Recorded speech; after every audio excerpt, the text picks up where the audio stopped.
We're going to keep the conversation going on supply chain for a little while, next couple of speakers. We've also had a lot of conversation about beef over the past day or so, including this morning. And it talks from the standpoint that beef is inherently bad and needs to be fixed. And we're going to talk now with the author of this book,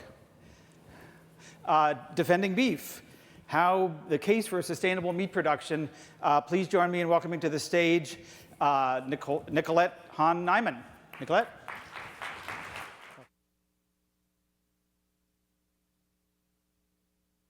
Our environmental lawyer by training. Your husband is Bill Niman of the famous Niman Ranch, kind of one of the early adopters in the Marin County, the food movement, sustainable food. When did he start that? He began raising pigs, actually, in the mid-1970s. So yeah, way back when. So that's 40 years now. And you've sort of taken a different kind of position, particularly someone who comes from the environmental side of this, in defending beef. How did you come to write this book, and give us the synopsis? Well, I was working as an environmental lawyer for a number of years. My undergraduate major was biology, so I have a very scientific kind of outlook on the world.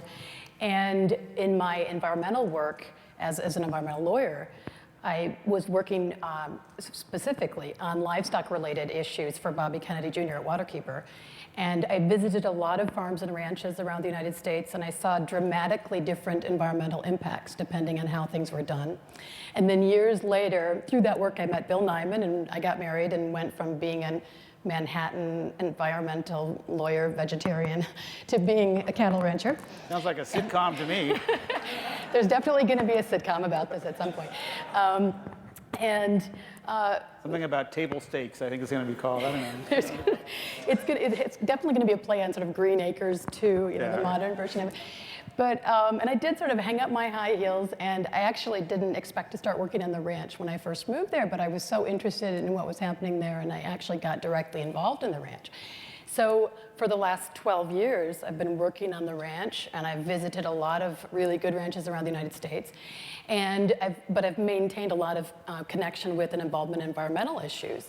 This is actually my second book. Mm-hmm. My first book was called Righteous Pork Chop, and it was about Righteous Pork Chop. Another funny. See, I like having humor in these very serious conversations, so I purposely have a little humor in there. Then the sitcom would be bringing home the bacon, but well, anyway. So there's a lot of possibilities there. But I was increasingly frustrated over the last decade at the public conversation that was taking place around meat. I felt it was so oversimplified because my work was teaching me that it was a very complex issue, that there were an enormous number of factors that affect how sustainable some meat product is or isn't, or eggs or dairy, anything from animals.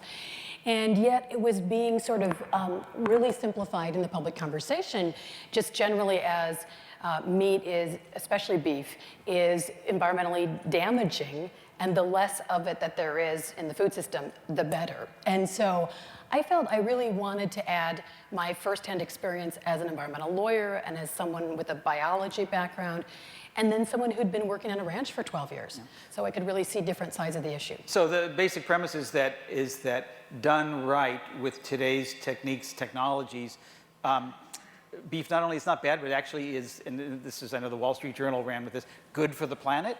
That's not your usual take on this. Yes, well, the reason for that is that about 40% of the world is covered, of the land surface of the world is covered in grass. And that's actually a very important part of the world's ecosystems. There are enormous number of plants and animals in the wild that live on those areas. And there's also a lot of grazing that's happening. And the grazing that's happening, the domesticated animals that humans are grazing, as well as the wild animals, those are having very important ecosystem impacts. And when it is done correctly, those are very beneficial impacts.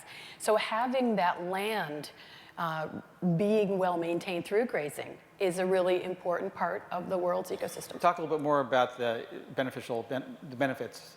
Well, cattle, of course, especially, all grazing animals have impacts, but especially cattle because they're large animals, have pretty significant impacts wherever they go. Their hooves press down into the soil. They have, trampling, but that can be a good thing too, because they actually press the vegetation into the soil, which increases the biological action on that in the soil and on that vegetation. They press seeds into it, into the soil, which helps germination.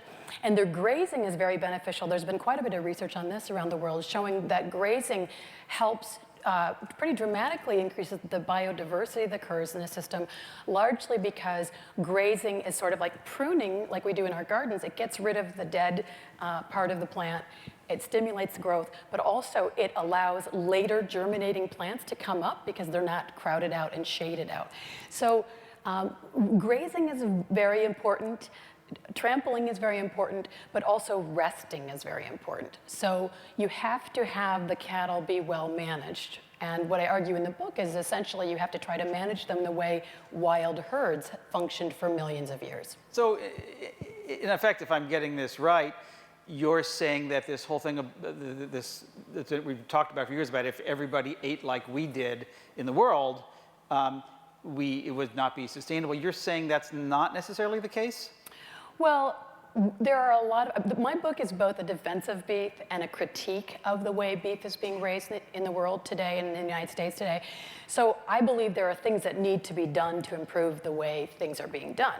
But there's nothing inherently wrong with the number of animals on the landscape in the United States or on the globe. So that's a big difference.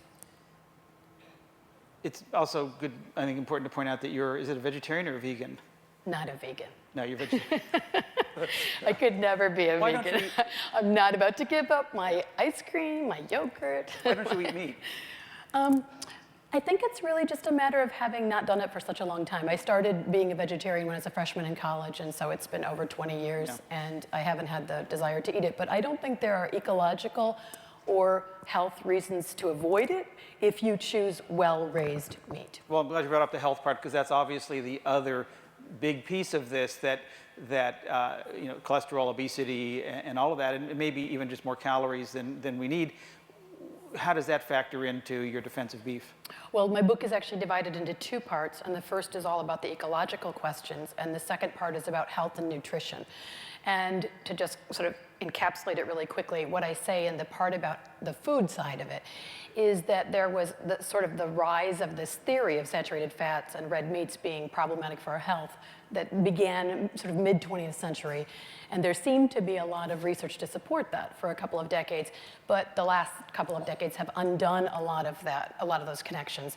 And more very credible people in the medical and public health community are believing that what's a more credible position is that the rise in chronic diseases in the Western world is more attributable to the rise in sugar consumption and processed carbohydrates, especially white flour, white rice, things like that.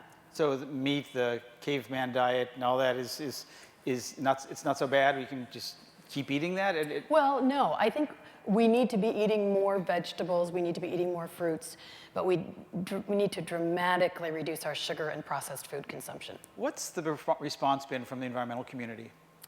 Well, it's interesting. It's it's quite different depending on who you're talking to. Like everything in the environmental community? Yes, I would say there are elements within the environmental community that have already begun to accept the idea that the whole sort of grazing impact and cattle impact has been oversimplified. And I think they are appreciating the additional nuance that I'm trying to bring to the conversation. And then, of course, there's been some skepticism. But what's interesting is the people that have actually read my book have really appreciated it. Most of the criticism have come from people who have not read the book. And is it sort of knee-jerk criticism about beef bad, therefore how could you defend it? Yes, I mean, just to give you a couple of examples, the nonprofit group Roots of Change, which does great work supporting sustainable agriculture, put up something about my book before it even was released. They didn't even have a copy of it yet. And there were people on their Facebook page who wrote just unfollowing. You can't even suggest that this book should be read. You're out of there. It's like a third rail, untouchable. Yeah. And what do you say to that? How do you respond to people?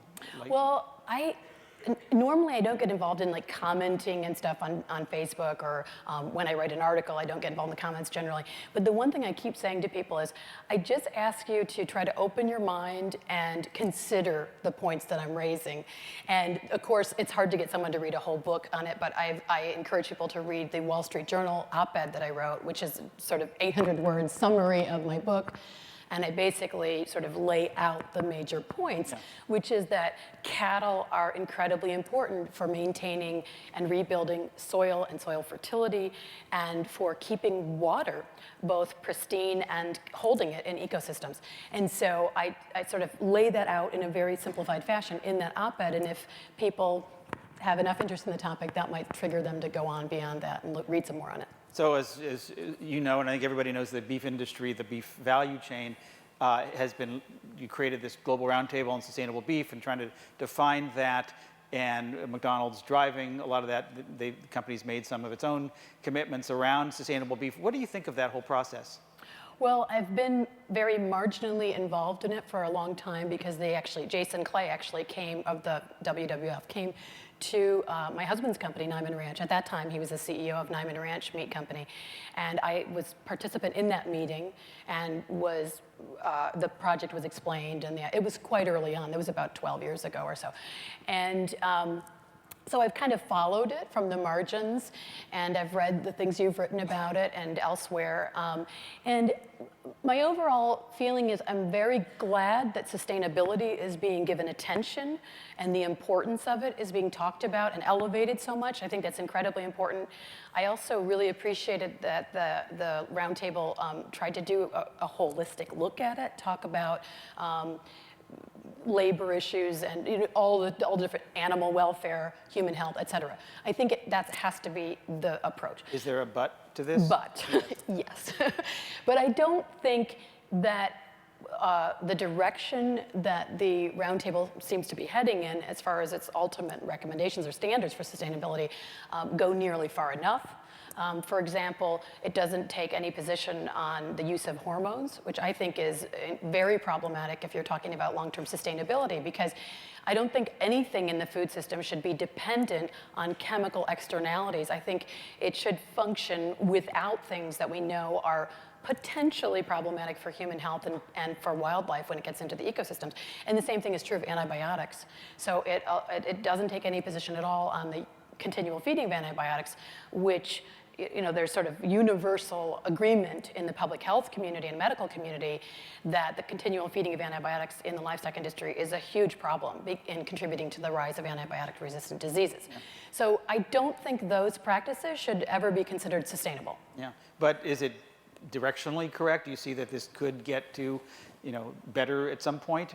I'm not sure, because when those issues have been brought up, my reading on it, I haven't been in the meetings, but the things I've read about it suggest that there's a lot of resistance to addressing those issues. And also, the other fundamental concern I have is, as I argue in defending beef, I really think grazing animals should be raised to the greatest extent possible on grass. That's what makes them such an important part of a sustainable food system.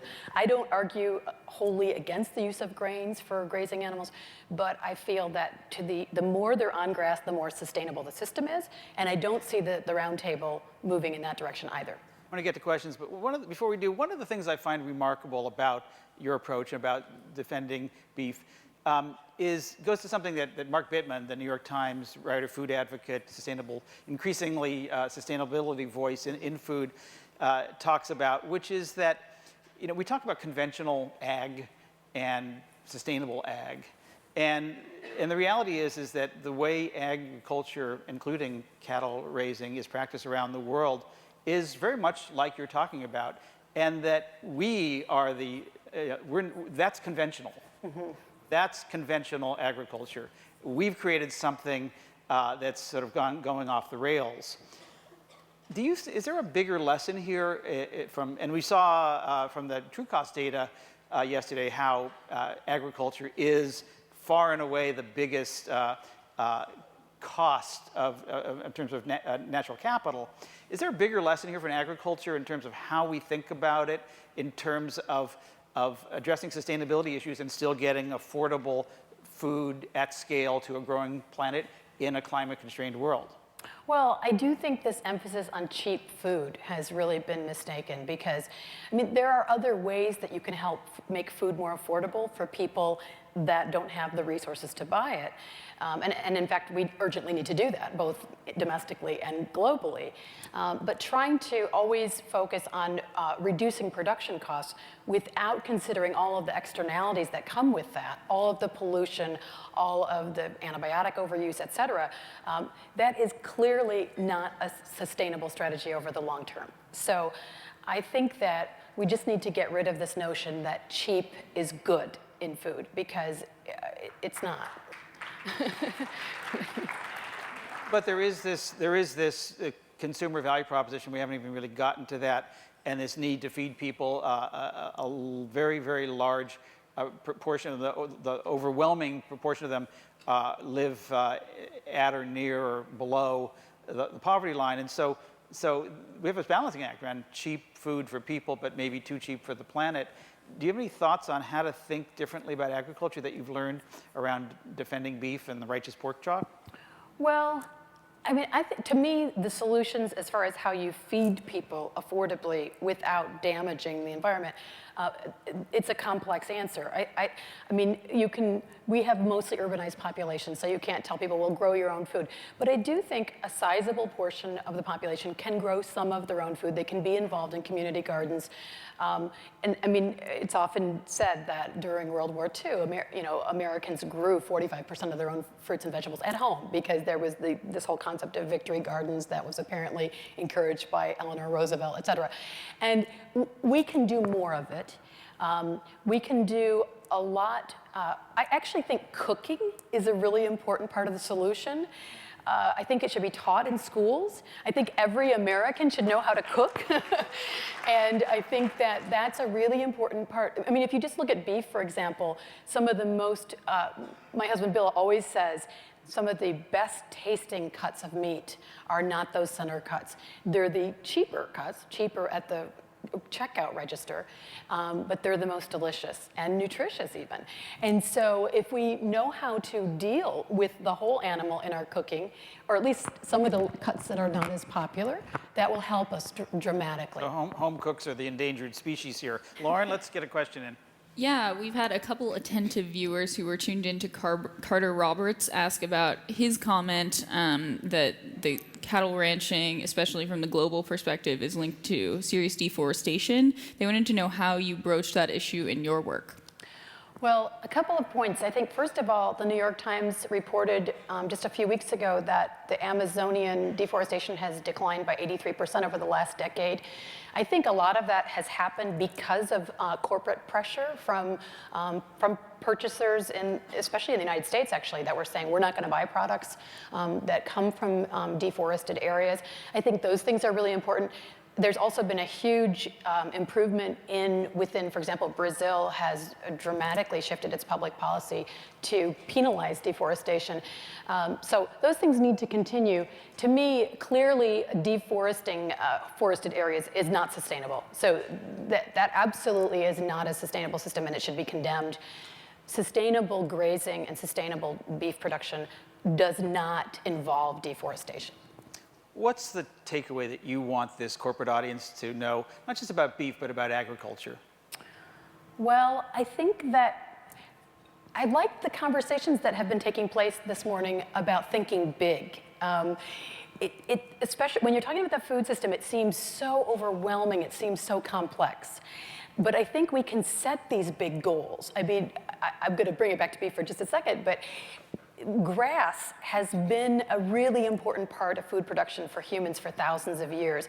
And in the last few decades, we've really moved towards chemicals and away from grass as a source of fertility and pest control and all the other things that grass always did. And I think we need to move back to some of those ideas, getting away from fossil fuels and chemicals and moving back towards grass as the basis of our food system. That's really the argument in my book. And that's a big goal, but I don't think the fact that it's such a big goal should scare us away from it, because it's absolutely essential that we make these changes. Away from chemicals, back to grass. I'm all for it. Defending beef. Please help me thank you. Thank you, Nicholette, Niman. Thank you so much.